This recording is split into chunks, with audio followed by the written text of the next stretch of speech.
अज्जू भाई और राइस्टार दोनों जिगरी यार थे। दोनों इतने गरीब थे कि हर दिन गांव के बाहर भीख मांगते और हर शाम साथ साथ घर लौटे। उन्हें देखते ही गांव वाले तंज कसे, देखो देखो दो गरीब दोस्त आ गए। ये सुनकर दोनों उदास हो जाते। रात भर सोते नहीं, बस सोचते इस गरीबी से छुटकारा कैसे मिले। कोई रास्ता नहीं सूझता। एक शाम हमेशा की तरह लौटे। वक्त ठंड जोरों पर थी और अंधेरा भी होने वाला था। अचानक उनकी बाइक खराब हो गई। दोनों ने खूब कोशिश की पर ठीक नहीं हुई। रात हो चुकी थी, इसलिए छुपने की जगह ढूंढने लगे। ढूंढते ढूंढते काफी अंदर चले गए। तभी अज्जू भाई की नजर एक अजीब चमकी चीज पर पड़ी। दोनों उसके पास गए तो देखा एक सोने की खदान। दोनों की आंखें फटी की फटी रह गईं। वे जोर जोर से नाचते हुए बोले, हम दोनों तो अब बहुत अमीर हो गए। उन्होंने खदान से थोड़ा थोड़ा सोना उठाया और जाते वक्त दरवाजे पर एक बड़ा सा पत्थर लगा दिया ताकि कोई चोरी ना कर ले। उस दिन के बाद दोनों की जिंदगी पूरी तरह बदल गई। दोनों ने मिलकर एक बड़ा सा कार शोरूम खोला जहां सिर्फ सोने की कारें बेचते थे। बड़े बड़े अमीर सेठ उनकी दुकान पर आते और गाड़ियां लेकर जाते।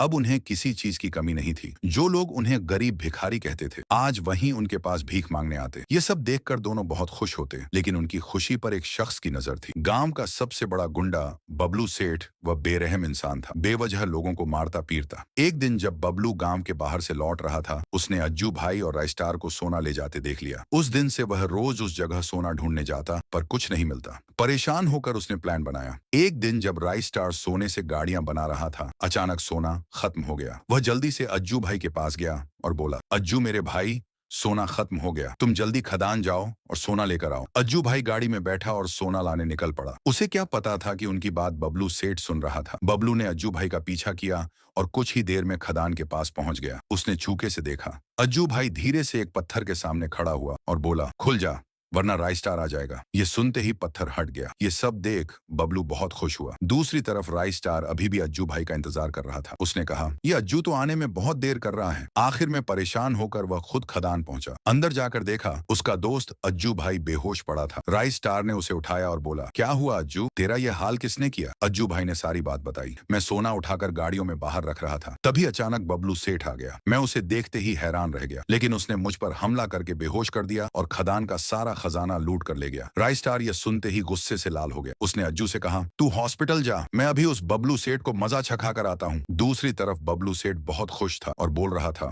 अब मैं भी राइस्टार जैसा अमीर बन जाऊंगा। वह खुश हो ही रहा था कि अचानक उसे किसी की आवाज आई। तभी वहां राइस्टार आ गया। बबलू ने उसे देखते ही कहा, तुझे मारना है क्या? राइस्टार ने चिल्लाकर कहा, बबलू आज तेरा आखिरी दिन है। फिर उसने वहां स्मोक बम फेंक दिया, जिससे पूरा इलाका धुएं धुएं हो गया। जब धुआं हटा तो राइस्टार जीत चुका था और बबलू सेठ मर चुका था।